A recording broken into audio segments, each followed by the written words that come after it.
Dear students, जैसा कि हम पहले वाले लेक्चर में ऑलरेडी पढ़ चुके हैं कि प्रस्ताव क्या होता है, उसका मीनिंग, डेफिनेशन और फीचर्स कौन कौन से हो सकते हैं।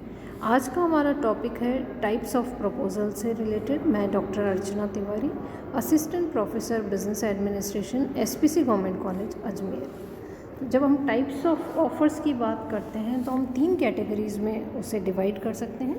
पहला आता है on the basis of mode of making an offer, यानी कि प्रस्ताव को बनाने के आधार पर। सेकंड आता है ऑन द बेसिस ऑफ ऑफरीज, और तीसरा आता है on the basis of nature of offer, कि प्रकृति क्या है ऑफ़र की, उस पर डिपेंड करता है कि ऑफ़र किस प्रकार का होगा। तो वन बाय वन हम तीनों लेते हैं। पहला लेते हैं on the basis of mode of making an offer.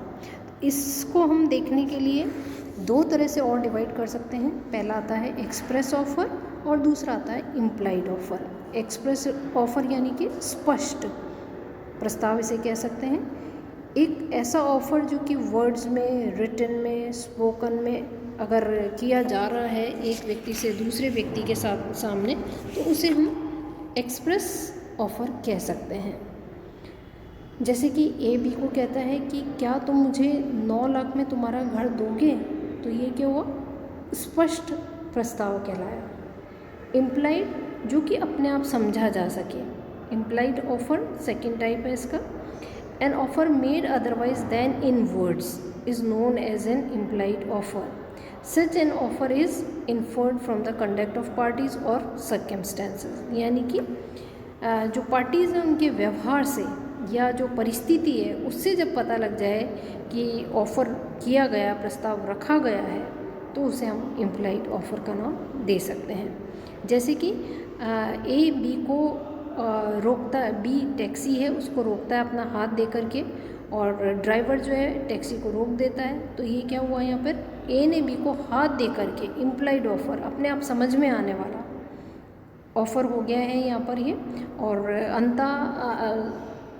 ए जो है उसमें बी टैक्सी में बैठ जाता है, तो इसका मतलब वो बाद में पेमेंट करेगा, तो ये अंडरस्टूड सी बात है। तो इस तरह से ये इम्प्लाइड ऑफ़र हो सकता है, सांकेतिक हो सकता है।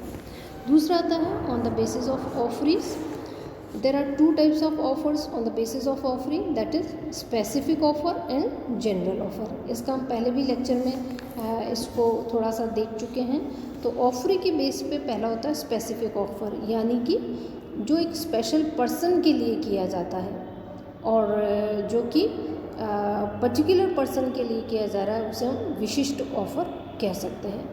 दूसरा आता है इसमें जनरल ऑफ़र, यानी कि सामान्य प्रस्ताव। सामान्य प्रस्ताव वो प्रस्ताव होता है कि जो कि जनरल पब्लिक के सामने रखा जाता है, which is made to the whole of the world. Such an offer may be accepted by any person from among the public and it does not require any prior acceptance. पहले से acceptance की ज़रूरत नहीं होती है।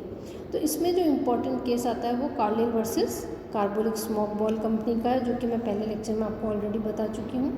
Next आता है on the basis of nature of offer. Nature of offer पे पहला आता है क्रॉस ऑफर। क्रॉस ऑफर में जब 2 पर्सन्स आइडेंटिकल ऑफर्स बनाते हैं एक दूसरे के साथ में, without having knowledge of each other's offer, are known as cross offers. They are independent and identical offers of the respective parties. Such offers do not constitute a contract even though both the parties intend to do or not to do the same. Okay, so this is known as cross offer.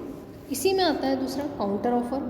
When an offer is accepted on the terms and conditions other than set out by the offeree, it is not an acceptance but a counter offer. A counter offer is in fact not only a rejection of the original offer but is also a new offer by the original offeree। जिसने प्रस्ताव रखा है उस व्यक्ति के द्वारा पहले प्रस्ताव को खारिज करके नया प्रस्ताव रख देना ही काउंटर ऑफर होता है। जैसे कि for example, A offer to sell his farm to be for ₹20,000। B replied, I am ready to pay 19,000 on as refusal to sell this price. तो बी ने जो एक्सेप्टेंस दिया है वो 19,000 के लिए है, न कि 20,000 के लिए। तो इन दोनों के बीच में कोई कॉन्ट्रैक्ट या एग्रीमेंट यहाँ नहीं हुआ, क्योंकि जो प्रस्ताव रखा गया था वो 20,000 का था, लेकिन उसने इसको मना करते हुए नया प्रस्ताव एक रख दिया कि क्या तुम मुझे 19,000 में दोगे, तो ये हुआ यहाँ पर काउंटर ऑफर। इसी में तीसरा आता है standing offer. A standing offer is an offer which is open for acceptance over a period of time. This is also known as continuing और ओपन ऑफर, और ये हम बाद में डिस्कशन करेंगे। तो यहाँ पर जो स्पेसिफिक ऑफ़र है और जनरल ऑफ़र है उसके बीच में क्या अंतर होता है वो भी हम देखते हैं। स्पेसिफिक ऑफ़र तो ऐसा प्रस्ताव होता है जो कि पर्टिकुलर या विशिष्ट व्यक्ति के समक्ष ही रखा जा रहा है, और जनरल ऑफ़र जो कि जनरल पब्लिक को रखा जा रहा है। एक्सेप्टेंस स्पेसिफिक ऑफ़र के केस में जो जिस पर्सन को रखा जा रहा है वो इसकी एक्सेप्टेंस दे रहा है, और जनरल ऑफ़र में जनरल पब्लिक में से कोई भी व्यक्ति उसकी एक्सेप्टेंस दे सकता है। स्पेसिफिक ऑफ़र में it can be accepted by express और implied act. The acceptance may be given by performance of desired act, और in the case of general offer it is accepted only by performance of conditions or by doing the desired act. Continuation में it continues up to a reasonable time or till it is accepted or revoked, और general offer में it continues till it is accepted by any person by performance of condition of it or it is withdrawn। तो ये हमारा mode किस तरह से हो सकता है उसके बारे में था। नेक्स्ट हम नेक्स्ट लेक्चर में कंटिन्यू करेंगे।